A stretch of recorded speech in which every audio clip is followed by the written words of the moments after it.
Hey and welcome to Neverwinter with Aragon. So tomorrow's update will be unfortunately only for PS and also Xbox, with PC being delayed until Thursday. And this patch has some interesting updates and some very good ones at that. To start things off, we have the advanced dungeon. Temple of the Spider is going to be account-wide unlock. It was pretty infuriating having to go through every single one of your alts to get through the North Dark Reaches to 200 to be able to unlock the dungeon. Okay, maybe some people have more time than others and it is how it is. But at this point, people want to try running it with their alts, and well, they have to wait 2 weeks before they can do so. So having it account wide, massive help, really love it. Personally think dungeons from day one should be account wide unlock. None of this, per character unlocks. I really dislike having to repeat content like that. Content that's not fun, you don't do together, it's just some solo stuff you're doing to reach an end goal.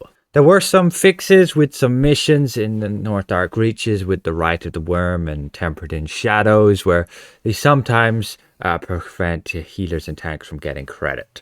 Hopefully this has been fixed. Now, more interestingly, is upcoming when we look on the calendar that on February the 16th, we have the Siege of Neverwinter returning. And this is an appointment event allowing you to get participation tokens, tokens of achievement, and tokens of challenge.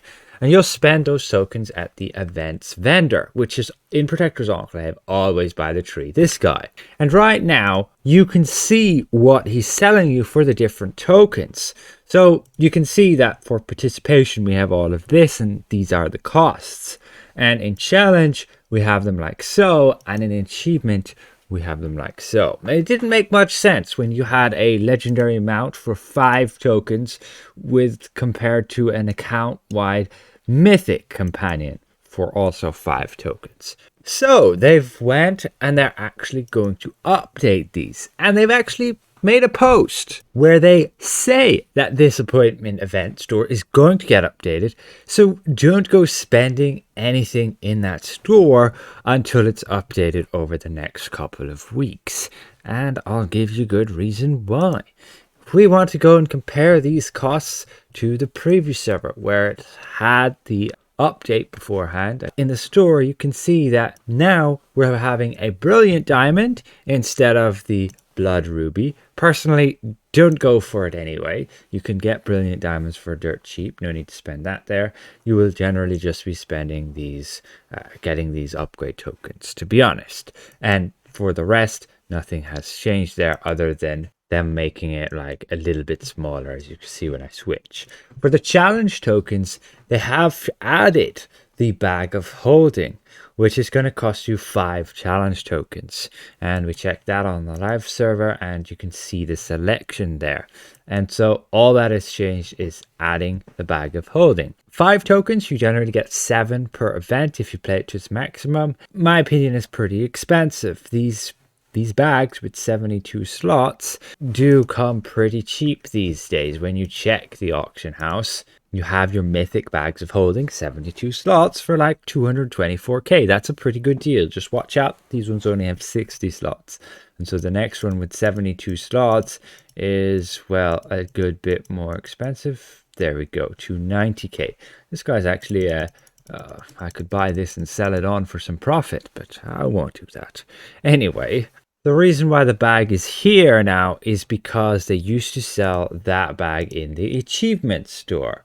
You could see the bag of holding there, and it would only have 60 slots. So now they're updating that, removing the bag from here, and have moved it over to the challenge section. That's good, because the achievements section, you can only ever get 1 token per appointment event. That's the maximum you can obtain. And you can see the massive reduction in the costs.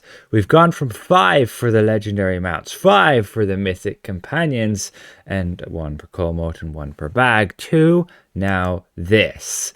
2 for the legendary mounts, 3 for the account-wide mythic companions, and 1 for the moat as per normal, with the bag being moved over here. So you can still only get 1 bag per event.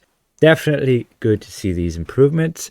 Personally, I'm holding out on my tokens. I don't need the golden warhorse. I don't need the beholder tank. The warhorse is good. It does have its golden touch and most people will use it, but you can use like tunnel vision or giant toe tongue lash just as easily instead.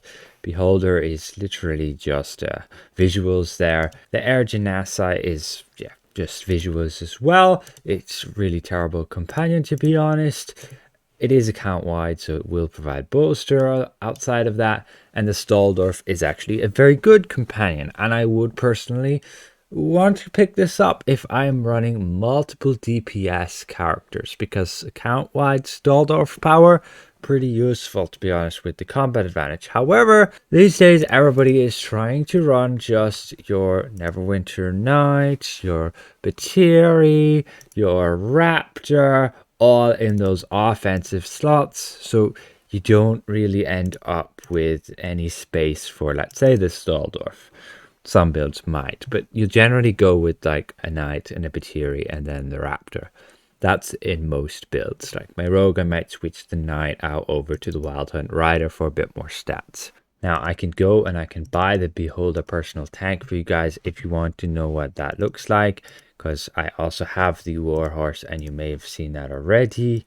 But the Beholder tank looks like this, and yeah, it's, I don't know, not my cup of tea for a mount. Normally it's like a giveaway mount, and once upon a time it used to be obtainable through the Day of the Dungeon Master. Now you can go and you can buy the thing. I would like to check out the combat power real quick. This laser, I don't think it's going to compete, let's say, with the Vortex. You can go in combat here. Let's use it, and it just puts a big beam, and then he's gone. I mean, it could be pretty good, but yeah. I mean, upgrade him, it'll be 1000 magnitude. Could be useful. I don't see it as anything groundbreaking. AoE damage is never a big deal. And as for the Warhorse, you guys might want to see that one. It looks like this, and that's the Warhorse. It does have a nice trail effect when you just run around like that, the stream effect, and otherwise he acts like a horse. And that's about it. And that's the update that'll be upcoming. It'll be both to PS and Xbox tomorrow, with on Thursday it going to PC most likely. There was a fix to the Tentacle Rod artifact where it did improperly stop bosses from performing their actions. I believe that was evident in Tower of the Mad Mage. I never personally experienced it. Special thank you to all of these channel members for their continued support. You can join for as little as €1 a month, and the support is greatly appreciated. We'll see you guys around. Goodbye for now.